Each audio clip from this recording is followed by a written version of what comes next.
Think Spaceballs was just a silly Star Wars parody? Think again. George Lucas made one rule that changed the entire movie. John Candy wore a 30-pound battery pack for weeks. An actor got burned and quit on the spot. Mel Brooks tricked John Hurt into appearing in the movie. And the iconic opening shot, nobody was actually there to film it. Here are 15 weird and surprising facts about Spaceballs. Fact 1. What is it that you do here? Merchandising.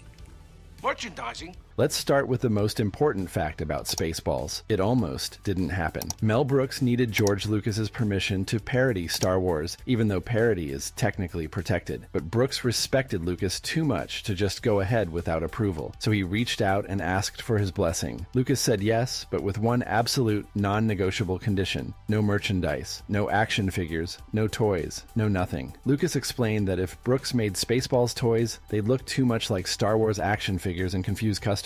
Plus, Lucas had negotiated full control over Star Wars merchandising rights back in 1977, and that revenue stream was massive. He wasn't about to let anyone cut into it. Brooks agreed to the deal, but here's where it gets brilliant. That restriction inspired one of the best running gags in the entire movie, Yogurt's merchandising scene, where he shows off Spaceballs flamethrowers, toilet paper, and breakfast cereal, exists specifically because Brooks couldn't actually make any of it. The joke became that merchandising is where the real money from the movie is made. And Brooks was making fun of the fact that he couldn't touch a dime of it. Fact 2.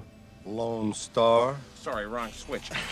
Hello, Vinny. When you watch Spaceballs, it's impossible to imagine anyone other than Bill Pullman as Lone Star. He's perfectly charming, funny, and just the right amount of Han Solo without being a copycat. But Pullman wasn't Mel Brooks' first choice. Not even close. It's been reported that Brooks originally wanted Tom Cruise for the role, but Cruise turned it down. So Brooks pivoted and went after Tom Hanks, who was riding high from Splash in the Money Pit. Hanks also said no. Two of the biggest stars in Hollywood passed on Spaceballs. Enter Bill Pullman. At the time, Pullman hadn't starred in a major blockbuster yet. He was relatively unknown, which meant he was affordable, and Brooks needed someone who fit his budget. But more importantly, Pullman had the perfect energy for the role. He played it straight, which made all the absurdity around him even funnier. It's a classic case of the right actor being better than the biggest name. And honestly, Pullman nailed it. Lone Star became iconic, and Pullman's career took off shortly after with Independence Day. Sometimes the backup plan is the better plan. Fact 3. To have my way with you, the way I want to.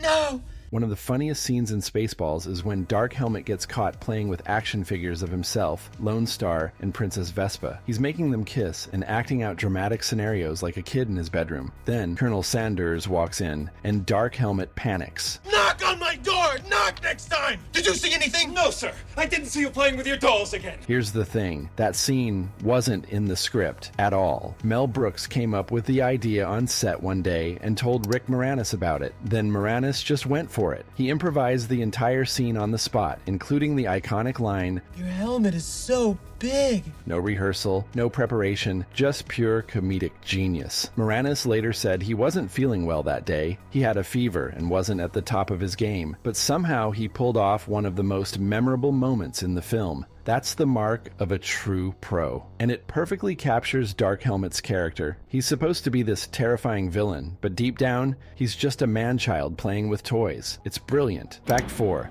You heard of me? Heard of you?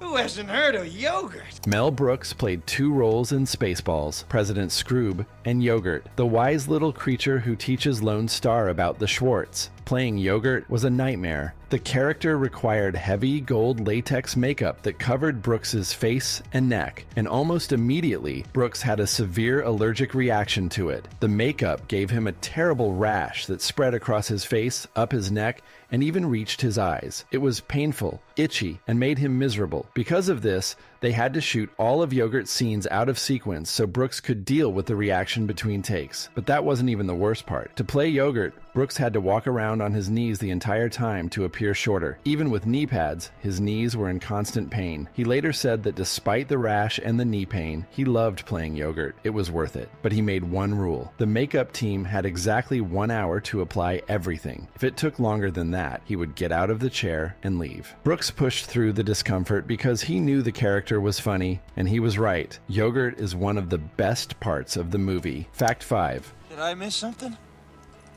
When did we get to Disneyland?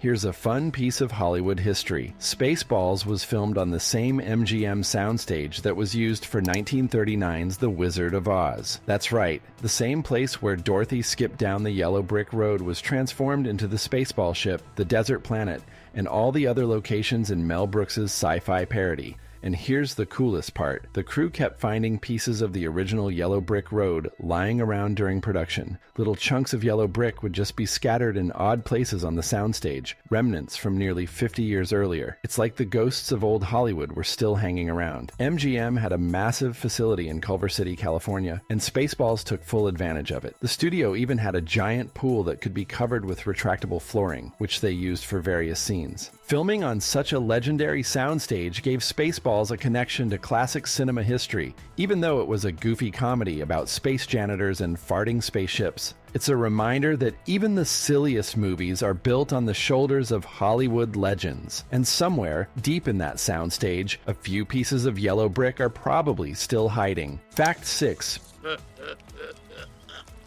Pizza the Hut!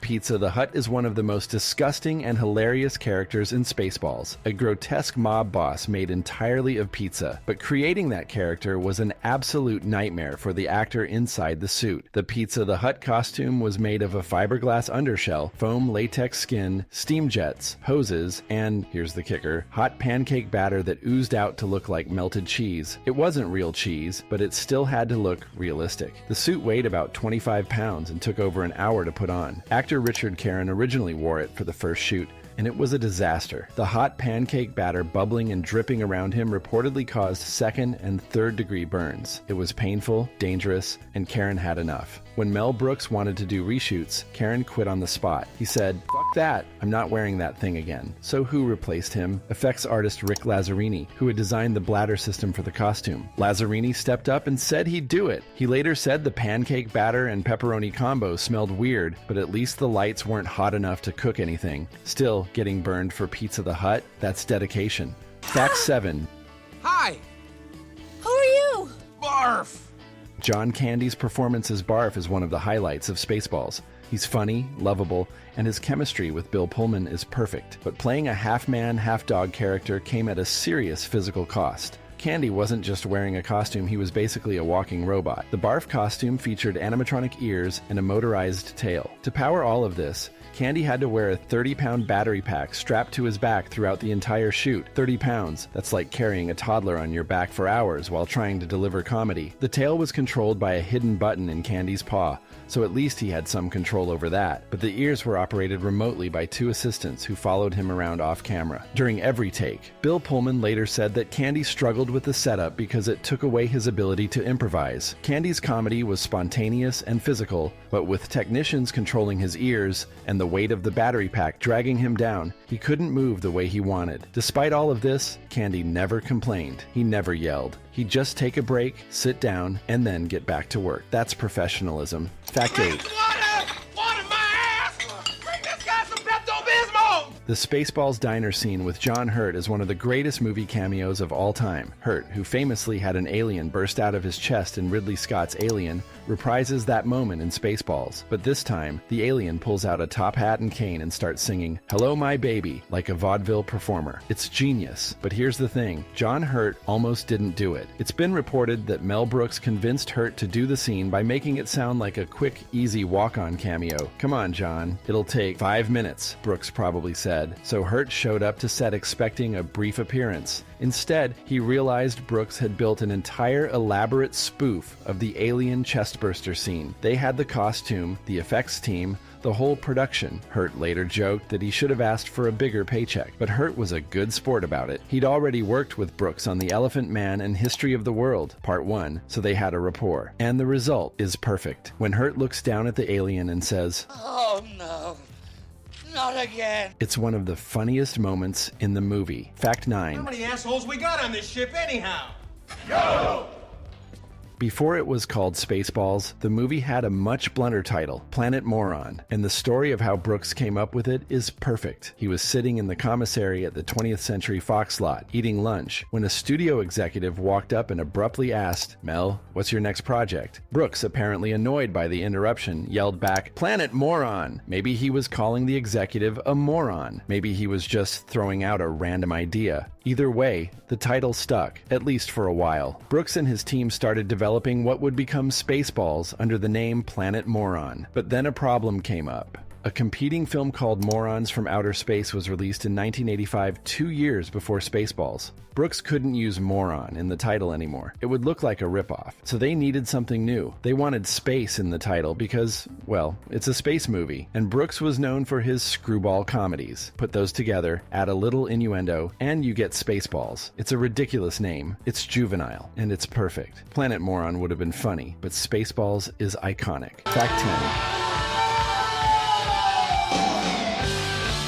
Here's a fun Easter egg that most people miss on their first watch. The Millennium Falcon from Star Wars makes a cameo appearance in Spaceballs. It's parked outside the space diner where Lone Star and Barf stop to eat. If you look closely at the exterior shot of the diner, you can spot Han Solo's iconic ship sitting among the other space vehicles. It's a blink and you'll miss it moment, but it's there. And it makes total sense. Mel Brooks got permission from George Lucas to parody Star Wars. And Lucas's Industrial Light and Magic worked on the film, so of course they snuck the Falcon in as a little wink to the audience. Some fans have joked that this means Spaceballs and Star Wars exist in the same universe. Maybe Han Solo stopped by the diner for a bite between smuggling runs. Maybe Lone Star and Han Solo are buddies. Who knows? It's probably just a fun reference, but it adds another layer of detail to the movie. Brooks didn't just make a parody. He made a movie that genuinely respected and celebrated the films it was making fun of. And hiding the Millennium Falcon in the background is the perfect example of that. Fact 11. Okay, we'll do it for $1 million. $1 million?! Spaceballs was the most expensive movie Mel Brooks had ever made up to that point, with a reported budget of $22.7 million. For context, the producers cost less than $1 million.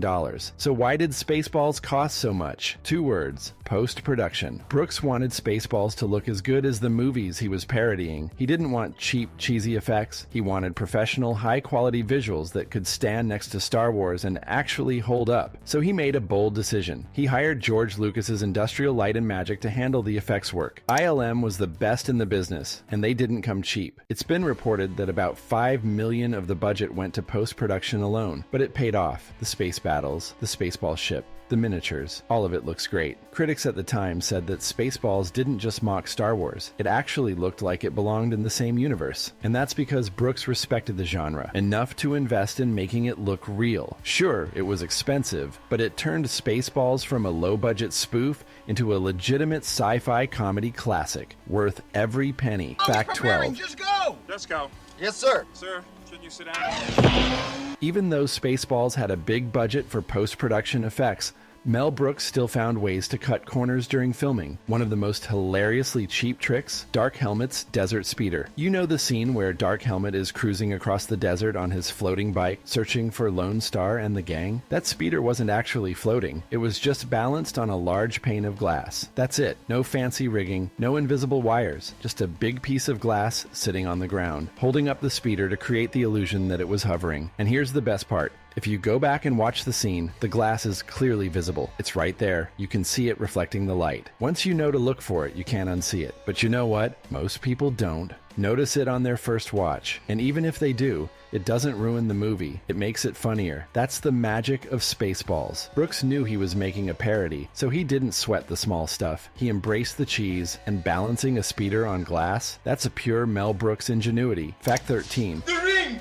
I can't believe you fell for the oldest trick in the book! Before filming started, Mel Brooks sent the Spaceball screenplay to George Lucas. He wanted Lucas to have a chance to read it and object to any jokes that crossed the line. This was a courtesy. Brooks didn't legally need Lucas's approval, but he wanted to be respectful. Lucas read the script, and his response, he loved it. It's been reported that Lucas thought the screenplay was hilarious and gave Brooks his full blessing. But Lucas didn't just approve it, he actively helped make the movie. He allowed his special effects company, Industrial Light and Magic, to work on Spaceballs. ILM even provided an unused clip from the original Star Wars, the escape pod launch sequence for Brooks to use in the film. And after Spaceballs premiered, Lucas wrote Brooks a letter. In it, he said he laughed so hard watching the movie that he thought he was going to bust something. Coming from the creator of Star Wars, that's about the highest praise Brooks could have received. Lucas even told Brooks, take out the comedy, and it really works as an adventure. That's not an insult. That's Lucas acknowledging that Brooks made a genuinely good sci-fi movie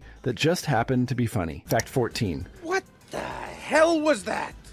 Spaceball One. Before R.L. Stine became a household name with the Goosebumps series, he had a very different gig, writing novelizations of movies. In 1987, Stine was hired to write the Spaceballs novelization under the pen name Jovial Bob Stine. This was right after he'd done the same for the first Ghostbusters movie. Now, you might be wondering, why would a silly comedy like Spaceballs need a novelization? Most parodies don't get book adaptations, they're too reliant on visual gags and timing, but Spaceballs got one anyway, and it's actually the only piece of official Spaceballs merchandise that George Lucas allowed. Remember, Lucas's big rule was no action figures or toys. But a book? That was fine. Stine had to tone down some of the heavier language and innuendos from the movie to make it appropriate for younger readers. But he also added a few extra details, including a scene where Barf and Yogurt discuss the mythical Red-Eye Knights at the Desert Temple. It's a weird piece of Spaceballs history, a young adult novel written by the guy who would go on to terrify millions of kids with Goosebumps. Fact 15. Please, don't make a fuss. I'm just plain yogurt. When Lone Star's flying Winnebago crash lands in the desert and they're stranded with no gas, Mel Brooks, playing Yogurt, delivers one of the most quotable lines in the entire movie. As they surveyed the wreckage, Brooks ad-libbed, We ain't found shit. It became an instant classic. Brooks later revealed in his memoir that he came up with the line on the spot. During filming, the line was so perfect and so funny that it stayed in the movie. And it's been quoted endlessly ever since. In fact, Chris Farley borrowed the exact same line years later in 1996's Tommy Boy, showing just how iconic it became. The beauty of the line is its simplicity and delivery. It's the perfect punchline to a ridiculous situation. They're combing the desert with giant combs, literally searching for anything. And Brooks just blurts out the most honest, frustrated thing anyone could say. No fancy setup, no elaborate joke, just pure comedic timing. Brooks was a master of improvisation throughout his career, and this moment proves it. Sometimes the best comedy comes from just saying what everyone's thinking in the most direct way possible. And that's why people still quote this line nearly 40 years later. From 30-pound battery packs to actors getting burned by fake cheese, Spaceballs was a wild production from start to finish. George Lucas loved it. Mel Brooks suffered for it. And we got one of the greatest sci-fi parodies ever made. May the Schwartz be with you. Thanks for watching. See you in the next one.